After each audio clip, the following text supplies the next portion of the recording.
Nous sommes ici aujourd'hui avec le président de la Fédération acadienne de la Nouvelle-Écosse pendant leur AGA. Alors, merci de me rencontrer aujourd'hui, M. Kenneth Devon.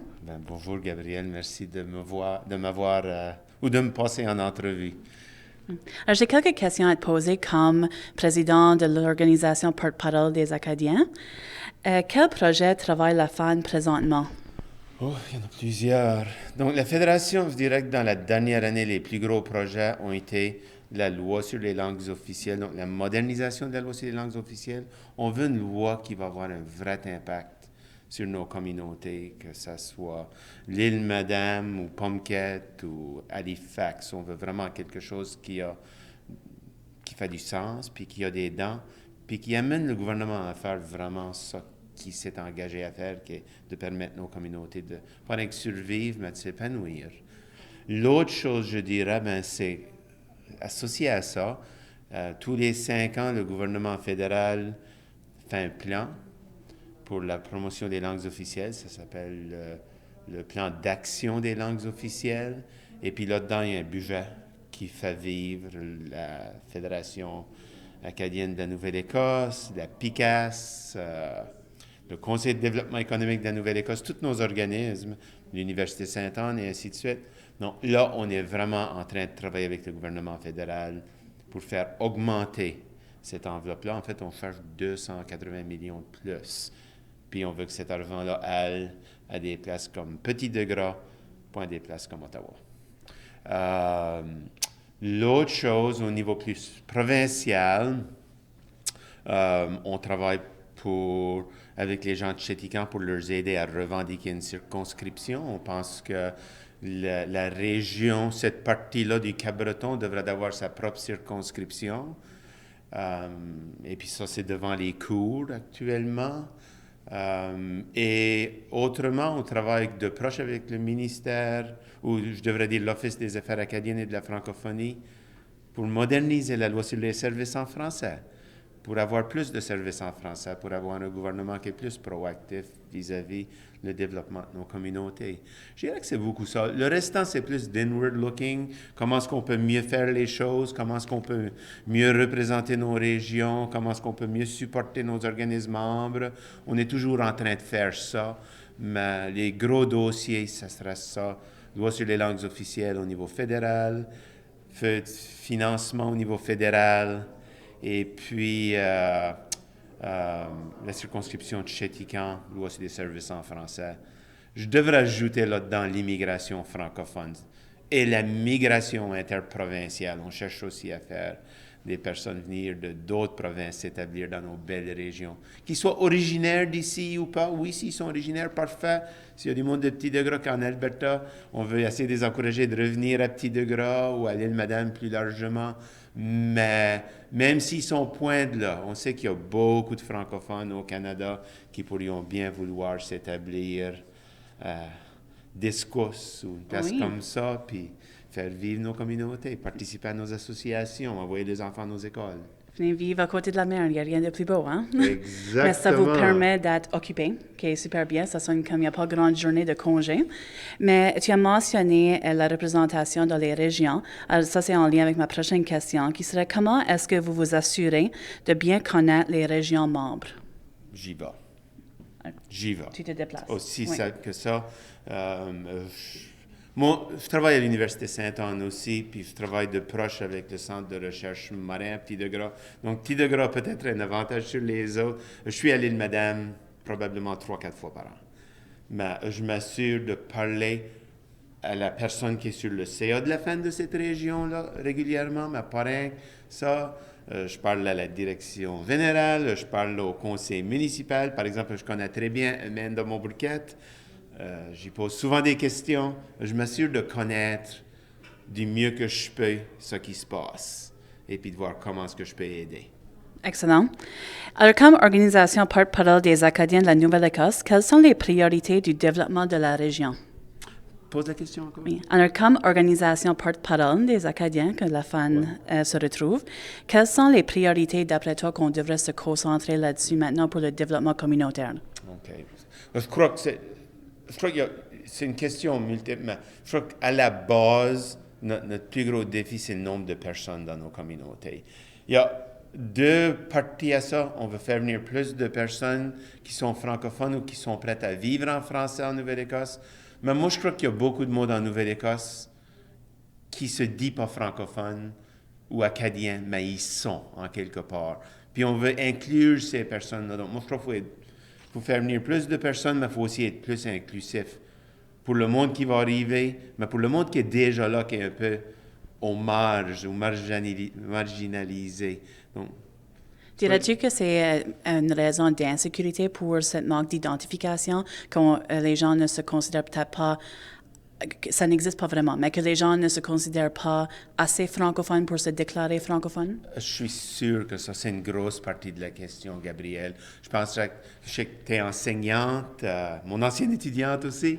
Je sais qu'on a parlé de ça avant. C'est sûr que dans les écoles, c'est vrai, on n'a point d'envie d'aller à l'école française parce qu'on n'est pas un assez bon francophone ou un assez bon acadien. Ça, faut briser cette vision-là. Il y a une place pour tout le monde. Et moi, honnêtement, aussi, et ça peut être un peu controversé, moi, je crois aussi, il y a beaucoup d'anglophones qui veulent faire partie de notre communauté. Et qui font partie. Il y en a qui font partie là dans le cœur. Il faut les inclure. Il faut être inclusif, il faut être ouvert. Non, c'est super. Alors, quels appuis est-ce que la FAN offre aux régions membres? Alors, pour les gens qui se posent la question, qu'est-ce que la FAN fait? Ouais. La FAN, c'est une fédération. La FAN, sans ses membres, c'est rien. La FAN, c'est 29 membres. C'est ça, la FAN, des membres régionaux puis des membres provinciaux avec des mandats spécifiques comme la culture, par exemple. Ben, nous, ce qu'on peut faire, on peut agir, on a de l'expérience dans lobbyer les gouvernements.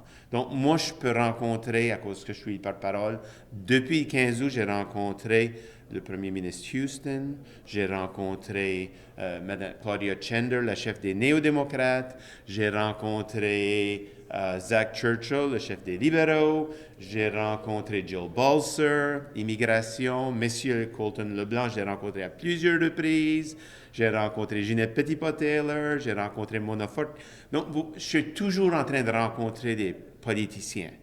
Si vous avez des messages que vous voulez que je leur donne, moi j'ai des messages par rapport à la vitalité de nos communautés, les priorités que je viens juste de donner, que j'ai été chercher de mon CA. Mais s'il y a des choses que vous voulez que je me rende un politicien pour lui dire, j'ai comme un accès privilégié parce que je suis président de la FAN, je suis là pour vous aider avec ça.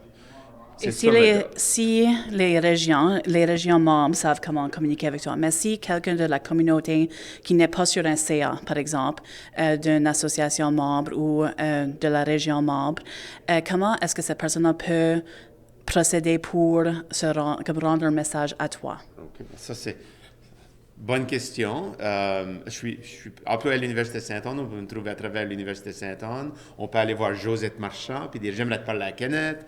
On peut aller voir Michel Thériault au campus puis dire « J'aimerais te parler à Kenneth ». On peut demander à Gabriel comment est-ce qu'on trouve Kenneth, si on ne sait pas déjà comment. Oui, tu es pas mal trouvable. Je suis dans Facebook. Oui, tu es pas mal Je suis dans Facebook, je suis dans LinkedIn. Alors, beaucoup de moyens, mais on peut commencer avec des régions communautaires comme le Centre Apicas ou d'autres associations membres. Parfait. Alors, quels sont les plus grands défis des régions acadiennes de la Nouvelle-Écosse? Si quelqu'un était pour te demander pour les défis. C'est tout différent.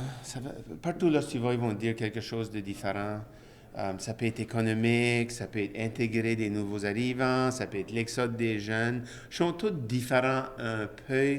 Mais à la fin de la journée, je voulons toute la même affaire. Je voulons une belle communauté dans laquelle je peux tous vivre.